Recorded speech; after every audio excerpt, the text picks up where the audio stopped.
If anything lawan kita ya cuman fossil based lah.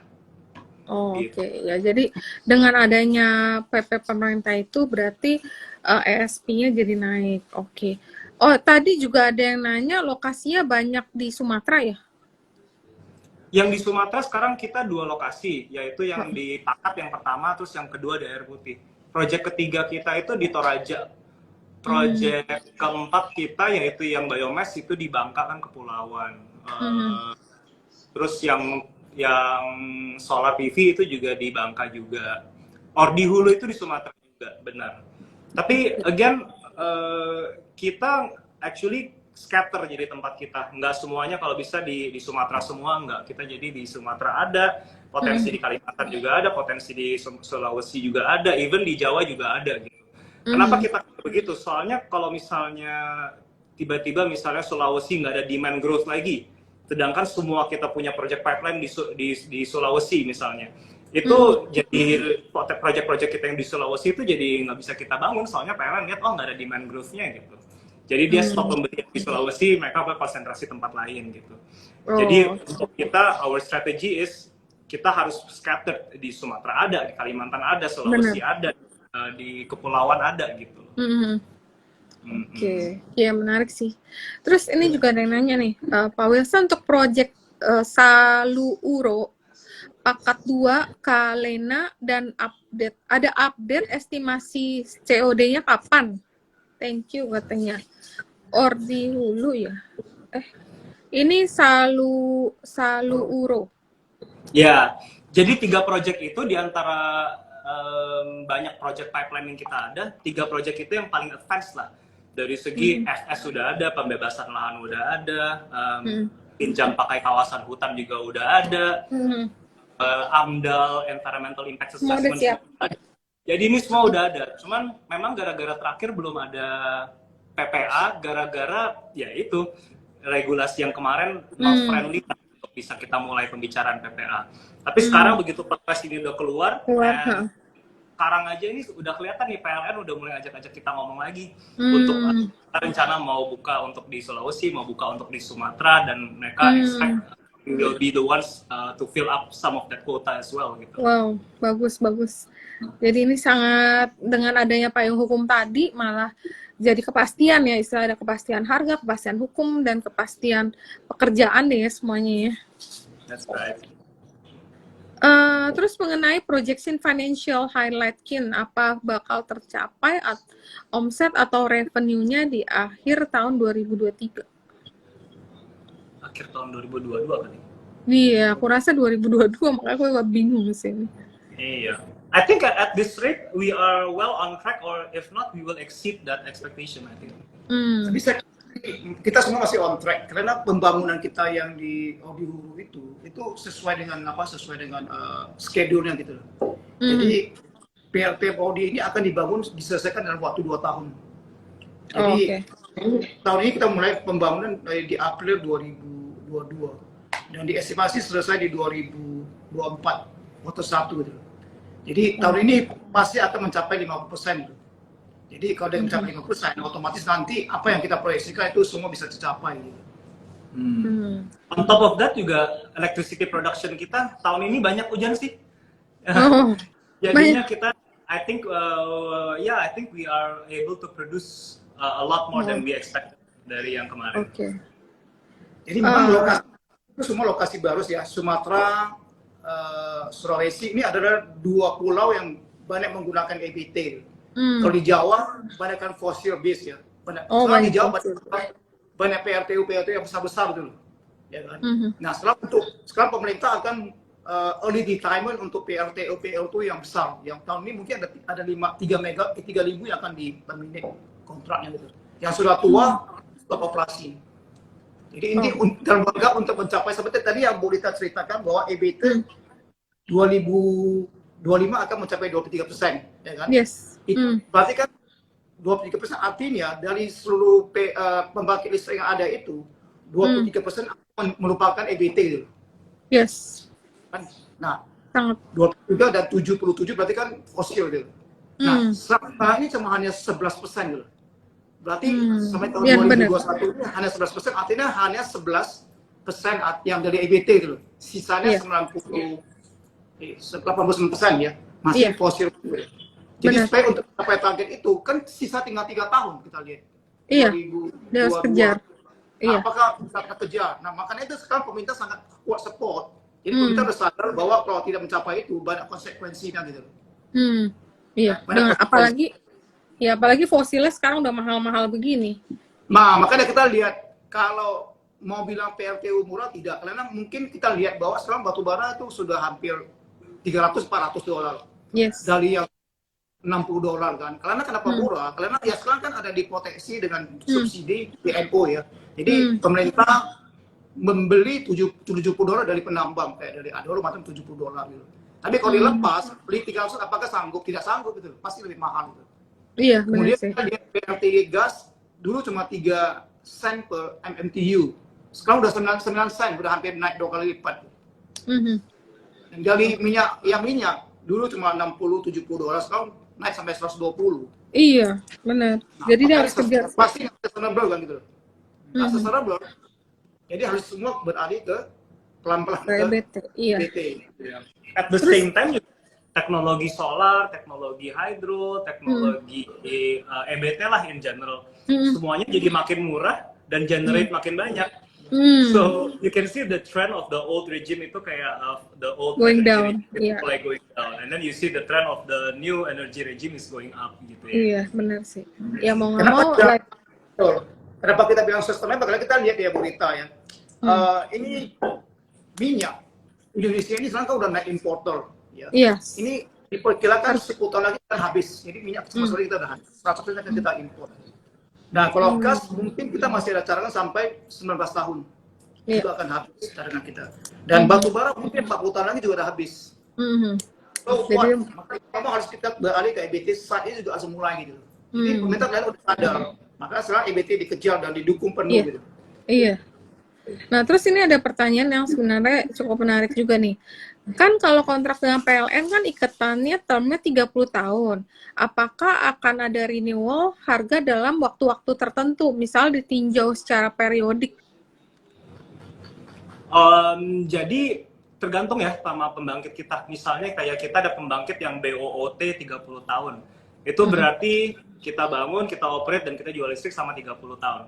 Tapi at the end of the 30 tahun, karena BOOT itu ada transfer. Jadi itu harus kita berikan kepada pemerintah. Nah, tapi metode transfernya itu sebenarnya sampai sekarang masih belum di-set. Bu Rita. Artinya dia apakah PLN akan ambil sebagian, atau PLN akan ambil seluruhnya, atau PLN akan ambil perusahaannya, ataukah PLN ambil asetnya, apakah kita masih diberikan sebagai operator waktu dia menjadi pemiliknya gitu. Jadi itu semua masih belum di-set gitu loh. Tapi ada juga beberapa pembangkit kita yang BOO, Build Own Operate, setelah kontraknya itu berakhir. Nah, kalau misalnya setelah kontraknya itu berakhir, kita negosiasi lagi sama PLN. Kita bilang sama mereka bahwa ini pembangkit saya sudah tua misalnya, saya mau di-refurbish, mau dibenerin, cost-nya segini, untuk saya bisa balik modal adalah segini harganya. Setuju atau enggak? Itu balik lagi ke meja negosiasi. Oke. Tapi karena memang government sangat mensupport EBT ini untuk ketahanan energi kita lah ya. Jadi kelihatannya untuk negosiasi is not something yang quite difficult sebenarnya kalau kita lihat. Sebenarnya juga itu kan tidak boleh juga. Jadi gini, bagi investor asing ini kan sebagai besar pembahasan investor asing. Jadi bagi investor asing itu kontrak itu sangat sakral gitu loh. Nggak bisa sewaktu-waktu kita berubah. Jadi kalau kita kan berarti kan tidak ada kepastian hukum. Iya, benar. Kalau kontrak tidak ada kepastian hukum, tentunya kan tidak bisa bankable gitu loh. Bank nggak akan financing gitu loh. Oh, I see. Itu pasti kontrak. Memang kita lihat yang untuk yang EBT, bukan EBT yang kayak fossil base, memang pemerintah sekarang kelihatannya ada yang dinego ya. Karena ini kenapa? Jadi yang kontraknya sudah sudah selesai, tapi belum dibangun akan dibatalkan gitu. Kenapa? Sekarang kalau fossil base sudah oversupply di Jawa, sudah oversupply. Dan semua kan dari dari fosil Jawa ini.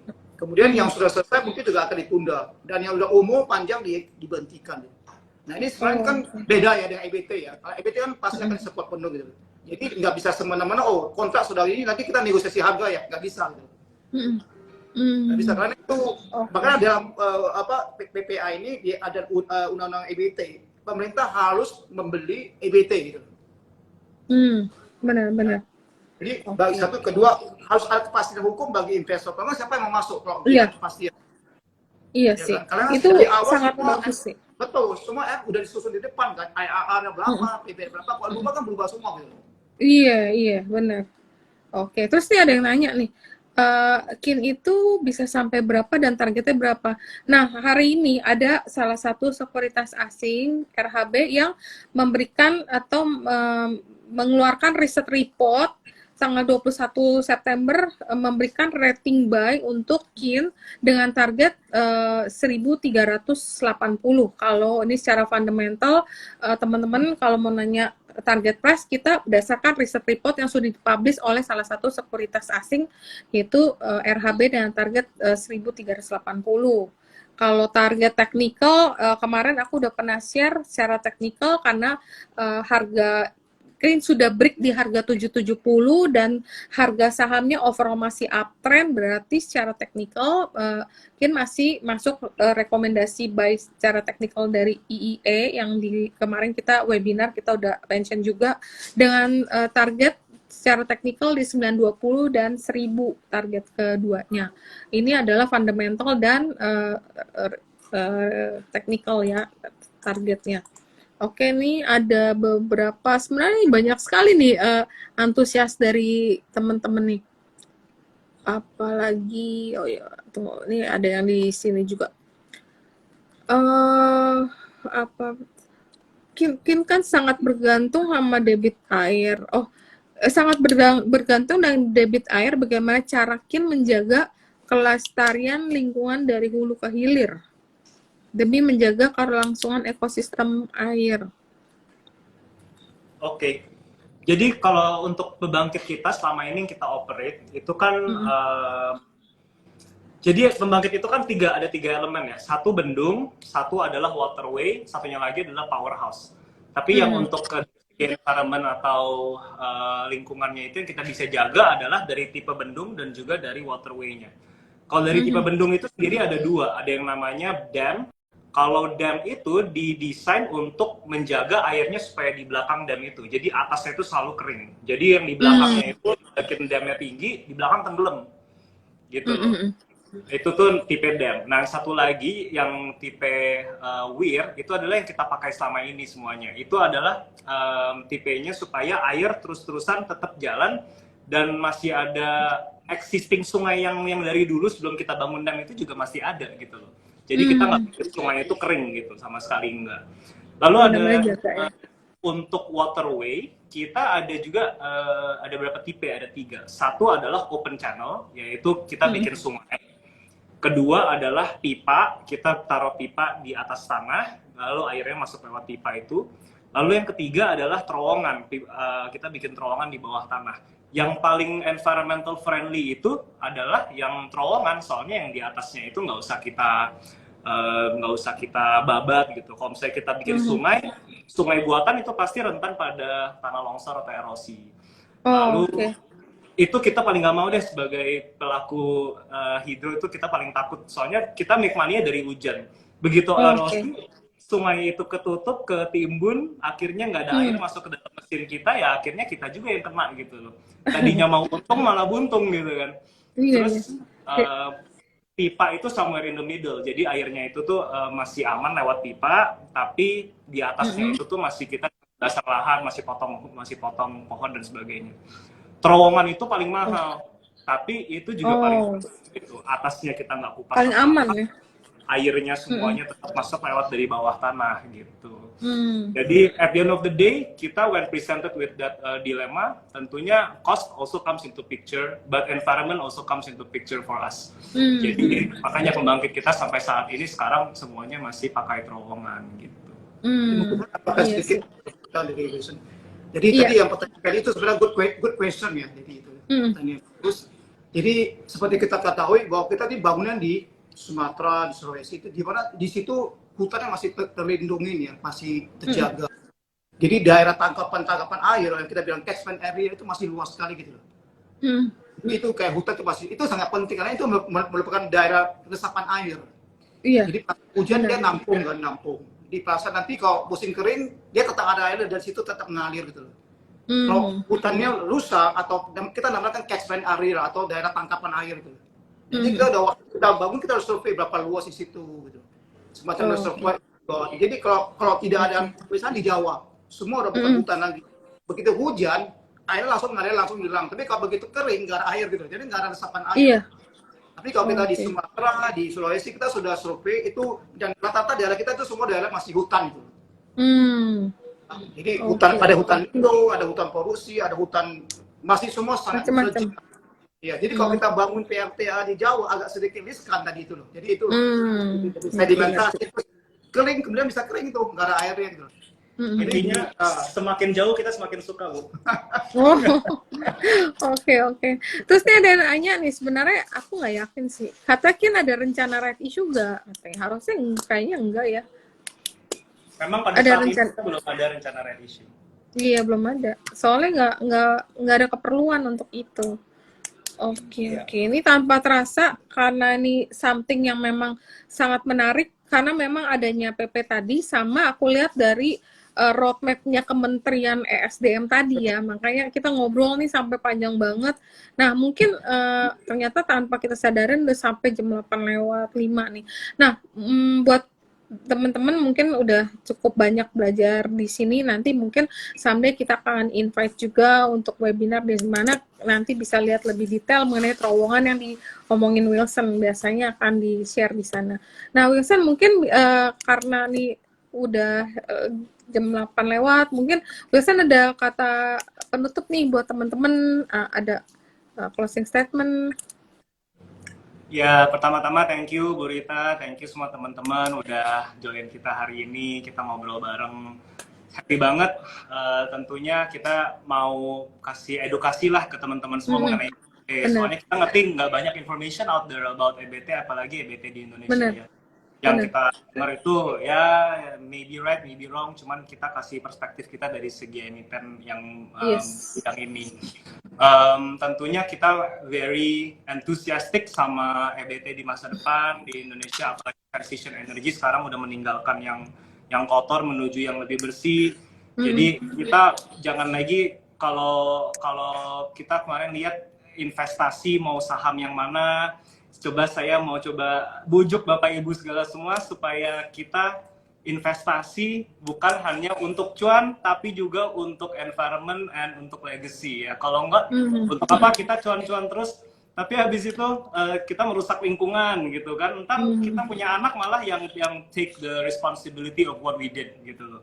Jadinya it's a responsible investing lah or socially responsible investing yang kita mau coba push ke teman-teman semua.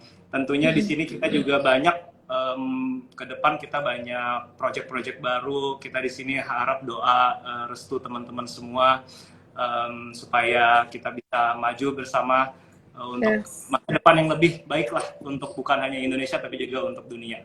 Thank you semuanya. Iya, thank you.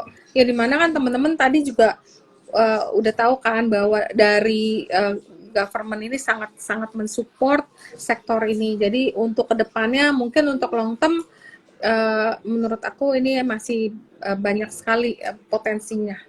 Oke, mungkin demikian dulu ya. Terima kasih buat teman-teman yang udah hadir, udah join IG Live edukasi kita dengan emiten PT Kencana Energi Lestari Tbk atau KIN. Semoga kalian bisa mengambil manfaat daripada live ini. Ingat teman-teman bahwa saham naik itu harus ada katalis atau ada supported reason-nya dan you know what you buy. Jadi kita invest, kita kenalin dulu emitennya, kita kenal manajemennya di sini, mereka udah hadir di sini, kalian bisa lihat.